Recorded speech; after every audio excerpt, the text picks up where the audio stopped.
มื่อในเดียวกาถาเจ้าพระก่อเมืองมาปันค่ะกำไว้เจ้าพระก่อเมืองกาถาไว้เจ้าพระก่อเมืองพอแม่พี่น้องเขาฮู้จักนำเลยเปิ้นเนาะเพราะว่าพระก่อเมืองเนี่ยคนฮู้จักนำเลยเปิ้นมื่อในเดียวกาถาเจ้าพระก่อเมืองมาปันค่ะกำไว้เจ้าพระก่อเมืองกาถาไว้เจ้าพระก่อเมืองพอแม่พี่น้องเขาฮู้จักนำเลยมาส่งกันนะครับมาส่งค่ะ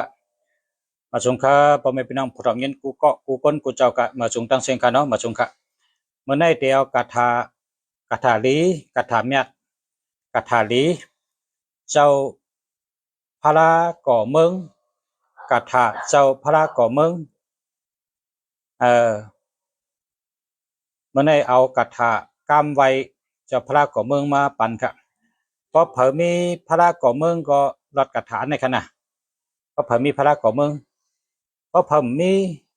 ก็เอาไว้เลยครับเอาไว้พระก็เลยเอาลอดกูเหนือก็เลยลอดกูคำกูเหนือก็เลยเอาลอดกลางเหนือลอดกลางคำลอดที่ไหนก็เลยนะกาถาเจ้าพระก่อเมืองเนี่ยค่ะจึงกาถาเข้มกาถาลีเจ้าพระก่อเมืองเนี่ยเฮ็ดต่อก่อมันเหตุการณ์ชังก็ขึ้นเยอะเหมือสูงเหตุการณ์ชังก็เป้เปิ้นมีลูกมีล่างก็รักแหลมแชมกะลูกหลานว่าไงถ่อมก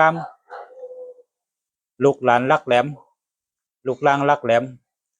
หักเจอคือหักวันเมืองหักเจอคือตัวเก่าหักวันเมืองตัวเก่าก็เนื้อจึงจะว่าเจ้าพระก่อเมืองเนี่ยนะเพราะว่าก่อเมืองอันนั้นเหมือนจังว่าก่อสร้างปุ่นตาขึ้นเยอะเหมือสูงก่อสร้างปุ่นตาลักแหลมแชมกะก่อสร้างปุ่นตาเป็นมาการหมักมีกูไปกูผ่ายเจ้าเนี่ยเป็นห้องว่าก่อสร้างพอเจ้าพระก่อเมืองอันนั้นก็ก่อวันก่อเมืองวันเมืองตึงกาขึ้นเยอะเหมือสูงวันเมืองขึ้นเยอะแล้วก็กัดเย็นตีอยู่กว้างตีผูกตีซ้อมก็กว้างตีเฮ็ดกินก็กว้างตีสนตีหน้าก็กว้างเป็นอย่างนั้นตีกว้างขึ้นมาติดจังไรชื่อว่าเจ้าพระก่อเมือง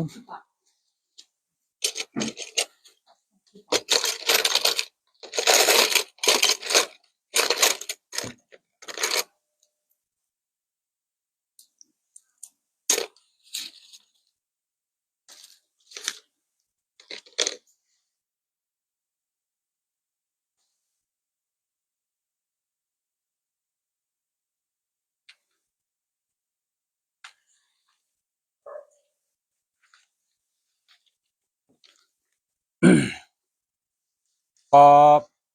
ใครก็เตรียมไว้กันเนาะกาถาเจ้าพระก่อเมืองในคาปิ่นอธิกเปออกมาเข้มจักค่ะขับปิ่นไว้อะเป็นดิกไตเป็นความไตก็มีค่ะป่าลี่ก็มีความไตก็มีเฮ็ดเป็นปั๊บออกมาแล้วค่ะเพราะว่ากาถาเจ้าพระก่อเมืองเนี่ยเกี่ยวน่ะพระหันก็เกี่ยวกับเนื้อถูกเจอแมนเจอกำเดียวจับเจอกำเดียวนะก็เพราะฉะนั้นแหละข้าก็เฮ็ดออกมาเป็นปั๊บกำใบเจ้าพระก่อเมืองเนี่ยจะเป็นปั๊บออกมากำเดียวช่างว่าพ่อแม่พี่น้องเขาก็เลยใครก็กับสุดมากขนาดกาถาไว้เจ้าพระก่อเมืองกำไว้เจ้าพระก่อเมืองก็เฮาไว้พระในเฮาเดี๋ยวได้หมักมีจัดในกำเดียวเนาะจัดในกำเดียวหันโจงจัดในกำเดียวก้นอันไว้พระเนี่ยก็สูงได้จัดในกำเดียวนะรอดกาถาเนี่ยรอดกลางเนื้ออาโจงก็เลยมันในกำเดียวรอดกลางคำก็นอนรับหลีนอนอ่ำพันให้นะเพราะกลางเนื้อลูกมาหลอดกลางเนื้อเจ้าก็หลับหลีทั้งวันก็ทั้งเดือนก็หลอดเพเพราะหลอดกาถาในไรวันนั้นพอเขาใบพระในไรวันนั้นพอเขาใบกุวันเขาก็เลยดีกุวันพอเขาหลอดกาถาในกุวันเขาก็ดีกุวันแคมกุวัน ชื่อไรขายเมียดก้าอ่องขายมันกูวันนั่นน่ะกระถาเจ้าพระก่อเมืองเนี่ยนะเป็นรองป้ายหมักมีหลีนะการหมักมีหลีการป้ายหมักมีหลีการเงินนะการงานดีการเงินดีการงานดีไรขึ้นใหญ่เหมือสูงไรลักแหลมแชมกะไรเป็นก้นหมอหักตัวเก่าหมอหักเจ้าคือเจ้าเก่าเพราะว่าก่อเมืองหักบันทักเมืองเจ้าเก่ากะถาลีนะกะถาลีกะถาเจ้าพระก่อเมืองอาโจงได้แคมนะครับปิ่นแต่ว่าปิ่นเป็นการไตมา ว่าจังไหนครับสาธุสาธุสาธุนะโมตัสสะภะคะวะโตอะระหะโตสัมมาสัมพุทธัสสะนะโมตัสสะภะคะวะโตอะระหะโตสัมมาสัมพุทธัสสะนะโมตัสสะภะคะวะโตอะระหะโตสัมมาสัมพุทธัสสะสายาสานากาตาปุกธาเสตวามาลัมชานัมชาหานัมสัตุเสจาสัพพัมลาสัมเยปิวิงสุนาลาสัพพาตันเนงกาลาตโยปุกธาอัฏฐวิสตินายกาสเปปฏิทิตาไม่หัง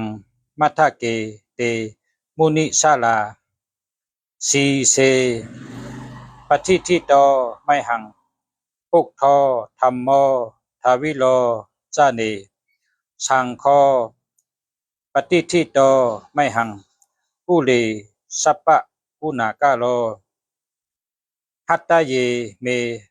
อนุลุกทอสาลิปุตโตจะตะคิเนกอนติงโยปีติภาคัสสมิงมกกะลาโนจะวามาเกตะคิเนสาวเนไม่หังอาสงอานันตะยาหุโลกัสสปจะมหานาโมอุภาสุงวามะโสตะเกเกชันเดปีติภาคัสสมิงสุริโยวะปะพังกาโลนิสินโนสิริสัมปันโนโสภิโตมุนิปุงกาวอปุงมาละกัสสปอเทโลมเหสีจิกตะวาทะโกโสไม่หังวาตะเนนิจัง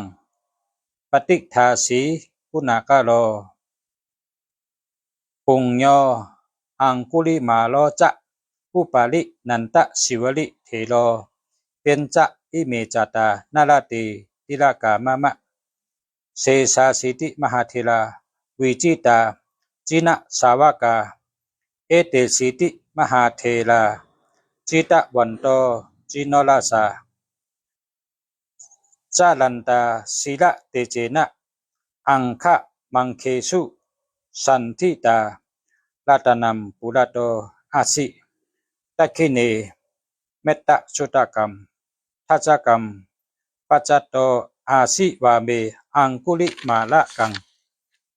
ขันธโมละปริเตนจะอัตนาติยะสุตกรรมอากาเสสาธนัมอาสิเสสาปกาละสันทิตาจินานาวละสัมยุตตาสัตตปะกาละลังกาตาวาตะปิตาติเชนจาตา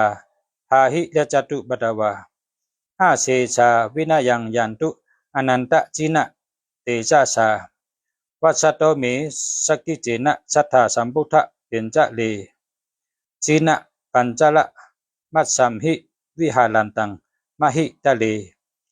สัตตาปาลินตุมัมสัพเปเตมหาปุริสาสัพพาเอเจวะมันโตสุขุกโตสุเลขโคจินานุภเวนะจิตุปตะโวธรรมานุภเวนะจิตาริสังโฆสังฆานุภเวนะจิตันตรายโยสัทธรรมนุภาวะปาลิโตสาลาบิจีนะเป็นจะเลติสาธุสาธุสาธุนะครับกาถาเจ้าพระก่อเมืองเจ้าพระก่อเมืองในคนเกียกนำน่ะ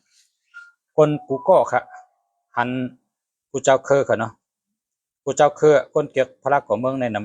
ำคนนั้นนับถือศาสนาพุทธพระเป็นเจ้าในเพราะว่า อาหารแม่นในคนเกียกนำเต๊ะๆครับหลายภาษาก็เกียกกูภาษาเกียกนะคนกูเมียวๆคนกูเคอเพราะว่าเจ้าพระของเมืองในเขาเกียกในกรรมในก็ไหลหันกระถากรรมใบเจ้าพระของเมืองก็เอามาปืนเพเพราะว่าเจ้าเลยก็เลยปรารถนาป้าก็เตรียมเอาไม้เอาเฮกะไว้ได้พรดีเต๊ะๆค่ะมีพรดีเต๊ะๆค่ะพรดีเยอะนำเขาพรดีเยอะลงรัดในกันเชิงได้พอเขาไว้พระเนี่ยโจงพรดีมันโจมันไรกำเดียวค่ะไว้กลางเนื้อก็ไรทั้งวันไว้กลางค่ำก็ไรทั้งคืนไว้กูวันดีกูวันนะมันในเขาเป็นปีก็ดีเดือนก็ดีวันก็ดียามก็ดีอาคิงอาขาก็ดีมังกรดีมังกรเมียค่ะชะเมืองลีก็เลยเอากำไว้กระถาดกำไว้เจ้าพระของเมืองมาดันมาลุบดันพ่อแม่พี่น้องเขาชัดทุกข์อะไรอยู่ดีกินหวานอะไรอยู่ดีมีเงินอะไรขึ้นเยอะมาสูงขึ้นเยอะเฮิงเหมือนกันตั้งผู้ทำผู้ยินผู้ใดหันผู้ใดรอดผู้ใดไวตั้งสู่เจ้าเขาขึ้นเยอะมาสูงเหมือนกันครับมาสูงครับ